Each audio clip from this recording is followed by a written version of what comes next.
My first-hand example of why you should never do what you love, and it's not what you think.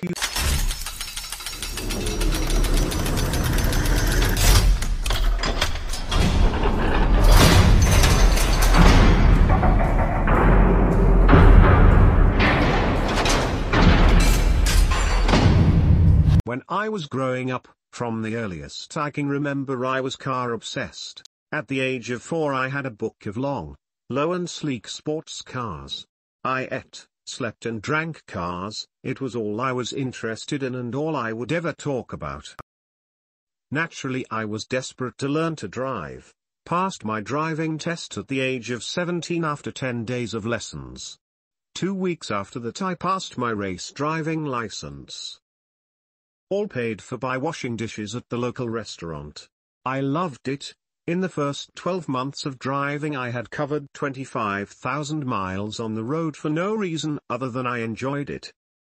I was car mad, obsessed even. After passing shortly after my race test I got my instructor's ticket and became a self-employed racing driver at the age of 18. I worked for 2 localish companies that did driving experiences. I did the passenger rides. I was paid to drive Ferraris and Lamborghinis on a racetrack. Let me write that again. And I was paid rather well for it. In the first 3 years of holding my driver's license I owned 14 different cars, sometimes 3 cars at the same time. All of my earnings went on my cars and I loved my life. Sidewalk or what? I could find work driving at whatever racetrack I wanted. This is sounding more like a success story, right?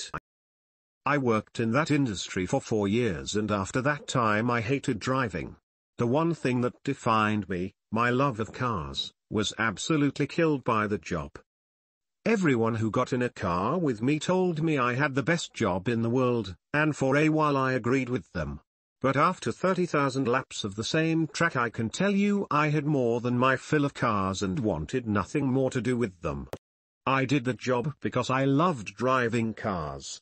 I didn't do it because I loved hospitality or enjoying the thrill the customers got out of it. I did it because I got to drive cars I could never afford. I was in it for all the wrong reasons. In summary, don't do what you love, because even if you are lucky enough to make a living out of it you won't love for very long. You should love the value you create. The process is hard, and the process should be hard, but it will be justified by your love of the value that is created through it. We know didn't love driving limos by the end, and I'm pretty sure he didn't love coding the website, but what I'm also pretty sure of is that he was passionate about simplifying the process of booking a limo, about making it easier for people. He loved the value he created, not the process. If you don't love the value you create, it is selfish. You are in it for the wrong reasons and you are doing it for yourself. You are not doing it for your market or your customers, and we all know that isn't fast lane. The desire to do what you love comes from the slow lane mentality. Well, if I am forced to trade my time for money I might as well try to enjoy it. I resent that slow lane or owning a job or business for killing my passion for cars. I wish I had worked in a different area to get the income to do what I loved on my own terms. I have taken this lesson to heart with my fast lane startup. I don't enjoy the process particularly, but I am passionate about the value I'm creating or will be creating, and that makes it all worthwhile. Remember, the process is part of the barrier to entry. If you don't want to be like everybody else, you have to be willing to work harder and do things they can't be bothered to do. Good post, and good point. I agree totally on the not doing what you love bit. When I was a teenager I managed to become extremely good as a programmer, and started to really like developing web applications. Then I started doing freelance work, and well, I quit programming for years before starting again. It completely destroyed my passion for it. That's why I refuse to work on a programming-related business. Programming is a tool I love and use for business, but it's not the business itself. Same goes for writing. Also, on the loving the value, I agree, you should love creating value. That is the core on the entrepreneurial mind. creating wealth instead of just exchanging your time for money. How do you do that? By creating something more valuable than just the time you put in it. After reading, I look at what you love a little different. I think most people that do what they love try to build a business around the part of what they love instead of looking at it as a true entrepreneur would. After all, that is what slow lane society teaches us, to do things.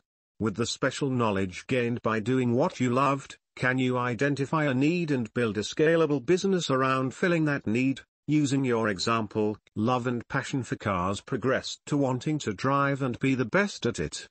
You pursued that dream, accomplished it, then plateaued to a point of burnout. Exactly the point you are making. Don't what you love because it becomes repetitious and ultimately turns into trading time for money. Let's step back a moment and look at it differently, perhaps as an entrepreneur would. We agree your act of just what you love, driving the cars, became slow lane. Now what if you took that wealth of knowledge and experience you gained and channeled that into an entrepreneur mindset? What if you turned your passion from the or driving part to a way to and that to a scalable business? If looked at it from that perspective, is there anything wrong with what you love and following your passion? Could it be that the is detrimental because you were not identifying a way to create value and manage it to reality? Bingo! I've marked this gold because it is everything I've been trying to say for years.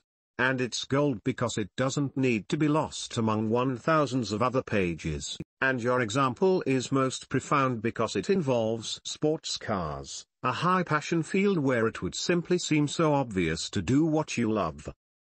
Instant gold. The path to success is more so paved with do what you hate versus do what you love. Has mentioned several times here he's not a big fan of public speaking. Neither am I. These are definitely not loves of ours. And yet the do what you love might rationalize I refuse to do that because I don't love it. I could refuse to pack books. I could refuse to engage people on here due to my introversion. I could refuse to do many things in my life even now simply because I don't love it. But I don't, and I don't because doing what is more important than doing what you love. Do what you love is a comfortable excuse to stay comfortable and not do what is required. MJ, this is what I've learned during my brief stay on this forum. Your post is right on time. Public speaking is something I dread. I would love to live without it. However, for my day job last Friday I had to give a presentation to the city's highest administrative ranks. While I was preparing for the presentation, I recognized that I had to learn public speaking not only because I need it, but because I hate it. I hate one of the most fundamental tools of human interaction, so I have to learn it to succeed.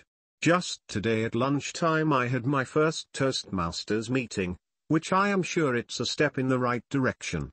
Introvert. Big time. I also spent 10 years in a lab. Excellent points, and I agree with Lakeview. It's the doing that kills it by repetition. Similarly, I had a job doing graphic and website design which I loved at the time. But after building sites for clients for years I got burnt out. Now it's different. I have an online business that leverages the things I learned about what I love and allows me to teach about what I love without doing it. And now, I love my business and it pays well. I still teach do what you love and be useful, and the money will follow, but it's the being useful part that most people don't get.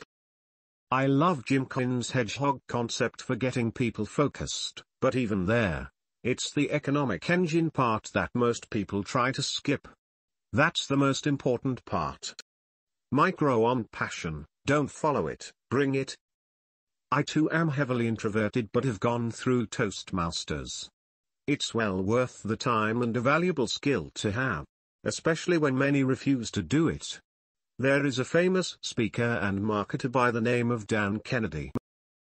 I once heard him say that he didn't love public speaking despite him giving many speeches a year to thousands of people. He talks about people going out there and wanting to give a masterful speech and get a rousing reception. whereas he would follow a formula to speak for money and sell his products. Many get sick of speaking and lose their passion. Dan Kennedy has been speaking for over 3 decades now. The good thing about Toastmasters is it gives you a formula. It gradually builds up your public speaking skill by skill until you are competent. Good luck. Thanks. Public speaking is a major weakness that I want to transform into a major strength. After all, it's useful everywhere. I think most people mistake their interests for passion. Here I'll use myself as an example. I used to think creating art, whether it was my graphic digital designs, photography, film, and music, was my passion. I too did my 9-to-5 working within all of my passion. As a matter of fact, I even worked for myself doing what I loved. However, as time went on, at times I got frustrated, burnt out, stressed, to the point where those were the last things I wanted to do. Passion? Yeah, my passion fizzled out and only lasted to a point. Temporary indeed. I realized that I was actually putting greater importance on these so-called passion above myself and others. What do I mean by myself? Let me explain. Myself involves the different vital aspects of my life. Think Maslow: my emotional life, physical health life, mental state, spiritual life, family, social friends, and finally my financial health. I had to take inventory and figure out just how much was I lacking or neglecting in each of these. I absolutely had to put every one of these issues into check and certainly into perspective. Yes, these should be your true passion. In my deathbed, I guarantee you that I will not be thinking to myself, should've, would've, could've. Instead, I will want to do whatever I can with my most important time, now, and with the most important person is the one next to you now.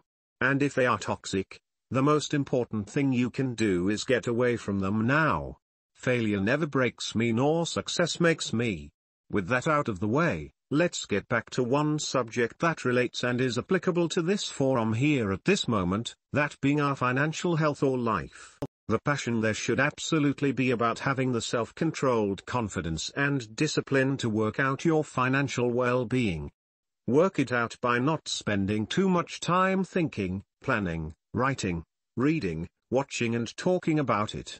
Rather, I absolutely, truly, unequivocally adhere to working smart and interdependently, effort, action, doing, moving forward, going places, meeting, asking, learning, helping people, building, sowing, dutiful, and vigilant with any and all endeavors, now. Many hardships, trial and error, will be endured. But with all of that said, the bottom line will always be the actual doing and being. Yup, make that your passion. The passion of doing, because that's where all the success and achievement happens. Making a career out of your passion is like marrying a woman you're lusting for. Same. Been struggling with public speaking my entire life. Probably has something to do with my strict Asian parents who disrupted or denied every single social opportunity I ever had when I was younger. Till this day, I still feel traumatized from what had occurred in the past. Thanks for sharing. Especially this last paragraph is essential. As always states, there will be bumps in the road. If the value you are creating is what drives you, you will endure. And as you said, embracing the process sets you apart from the majority, looking for events. Killing your passion might also deprive you of a source of energy, a source of fresh energy that you may need while setting up a fast lane biz every now and then, when the road is getting bumpy. Congrats for your realization and keep going. And if you are not doing what you love, you'll think, oh, why in the whole world am I doing this anyway? And customers will not get their stuff and you'll just think how meaningless and pathetic what you're doing is, even if it brings in the money or has the potential to make you rich. So I don't think doing what you don't like for the benefit of the world is a good strategy either. The strange thing is that once I loosen up I am quite good. I had several instances in which people believed that I couldn't talk, or that I was in a bad mood. And then, I convinced them to do something. I made people cry and laugh. And I recently convinced a group people to lose weight using my suggestion.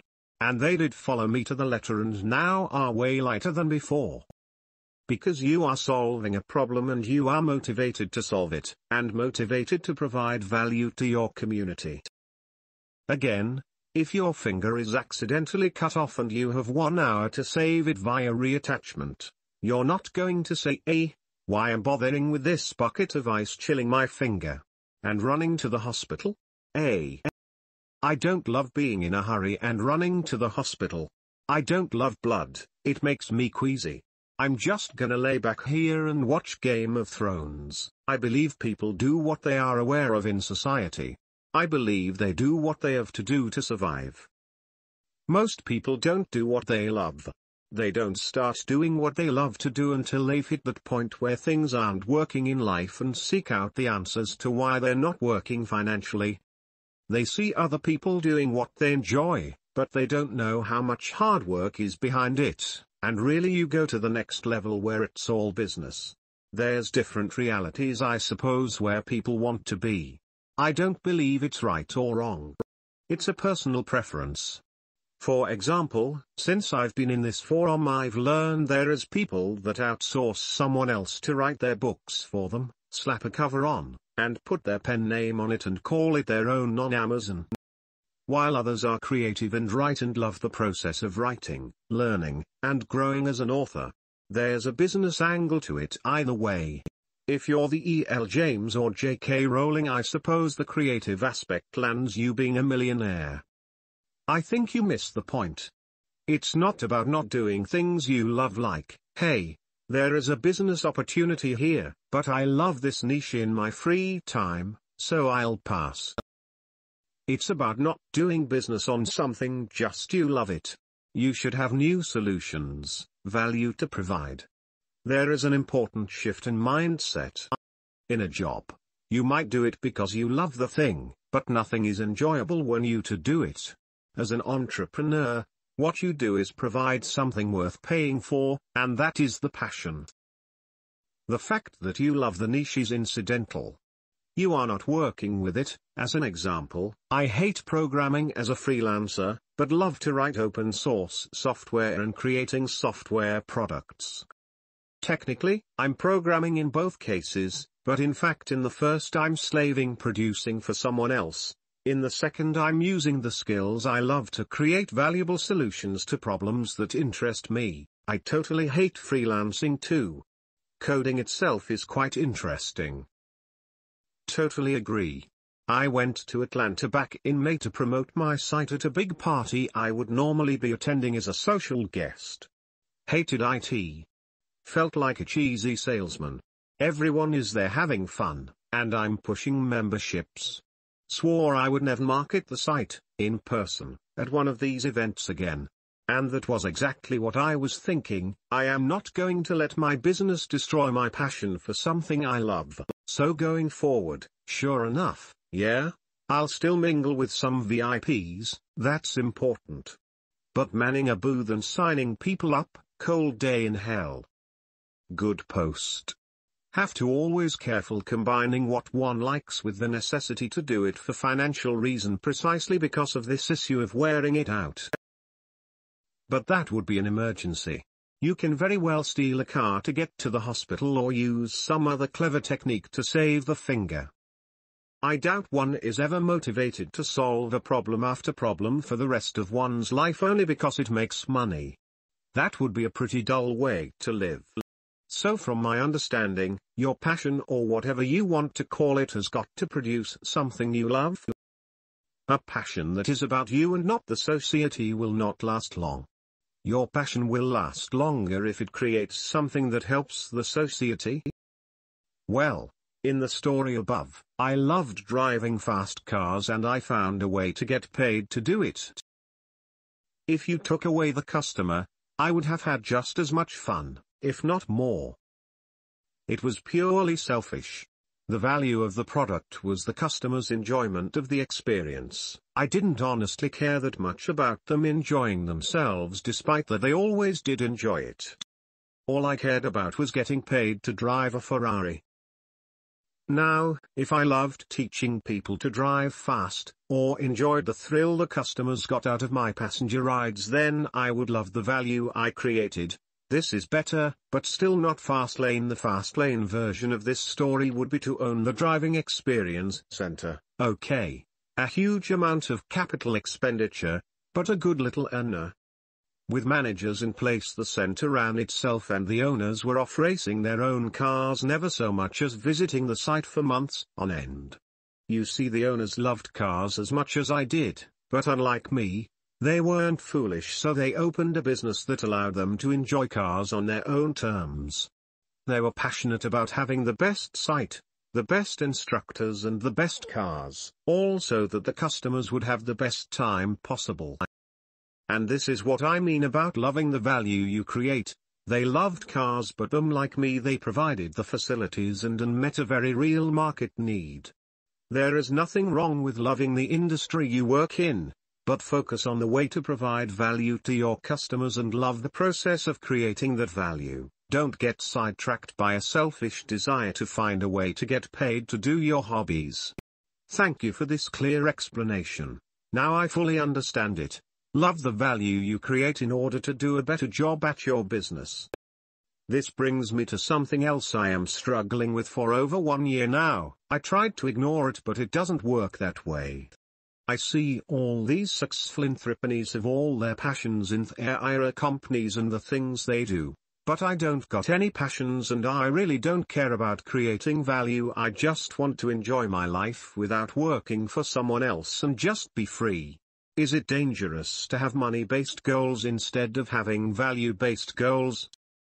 Money-based goals works a bit better for me. I am a selfish person. I am having a hard time with this passion or motivation issue. I asked the same types of questions in this forum, but I can't really make up my mind.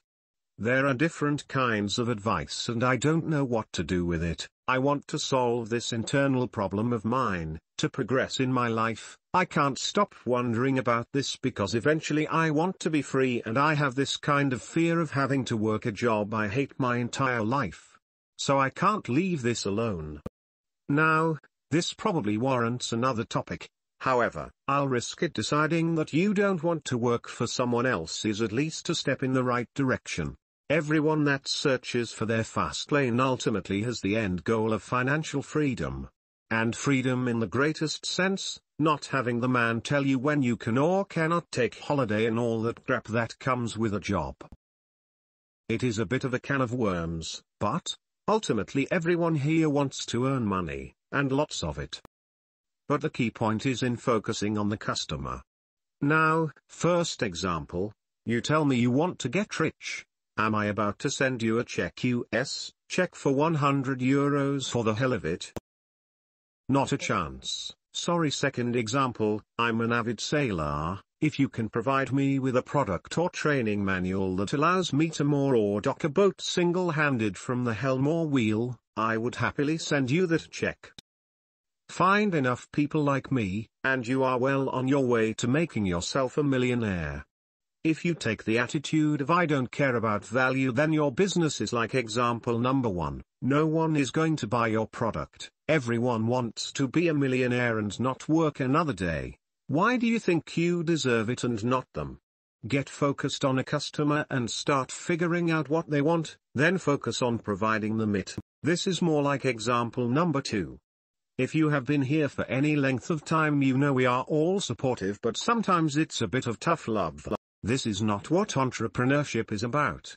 Yes, in 10 years or 5 years' time you can have your feet up on a beach somewhere, but between now and then you are going to have to work like a maniac. I'm currently doing 80 to 90 hours a week, slow lane job plus every other hour awake spend on my business. If you are struggling, especially with regards to ideas or mindset or motivation, then if you can get your head around copywriting, you start to see things from the customer's perspective and ideas and motivation flow more easily. As MJ says, you can't chase a cat. If you want it, get some tuna and the cat will come to you. Same with money. find the value and money will come to you. I think it's a valid point, but I also think that it depends on your take on things. For me, life is too short to spend it doing something that you don't love. It's funny I've come across this, as being someone who's also car obsessed. I've actually started a part-time business buying and selling cars. Something I've done successfully for years but have always known I could make good money on if I had more money, and time to dedicate to making it work and an overall vision. I've finally reached a point in life where I have that. I've been increasingly hating the day job, and could do it freelance again and have a few opportunities to start related businesses. But if I don't enjoy something, if I don't love it, I can't be passionate about it. If I'm not passionate about it, it's hard to get up every day and apply yourself. After 9 years in my current job, I'm flagging. Paid many times what I started on, but flagging. The key is taking the next step. However, I don't believe it's as simple as not doing what you love. I think it's much more complex than that. In a sense, I think loving what you do is essential. But I think the key determination to make is whether you are doing what you love, or are you doing something associated with what you love. My point being, taking the op into consideration. The op loved cars. That's not to say the op loved monotonously driving the same tracks with strangers riding shotgun. You weren't doing what you loved. You were doing a job which was connected with what you love. The mistake here is branching off to do something associated with your passion rather than your passion itself, and staying there. I would find driving hot laps very unsatisfying. I'd find being a racer absolutely a dream come true. I've always loved construction and architecture, however 9 years of cost management and contractual advice and I'm honestly over it. It's what I'm good at, it's what I'm paid very well for, and I'm over it. It's not precisely what I wanted to do at the start, and being loosely related only takes you so far before you have to take that next step. Buying and selling cars is something I've always loved and I've made good money over time with it, and for me, doing it in a structured way is great. But I've got to stay true to why I want to do it, and that's to be in dealing with performance and luxury cars. If I can't make it work doing that, I'd sooner bow out and go back to it as a full hobby, rather than compromising and hating it all. Therein lies the difference, being aware of the point at which you're no longer doing what you love and loving what you do, and what you can do to bring it back in line. I second the thought. Always wanted to become a pilot, but ended up doing a desk job for an MNC. Trying to learn the job. Love and live it, but it is really hard to convince oneself. Why shouldn't I do what I love? Look around, in nature, each animal has its own purpose, even an ant for example.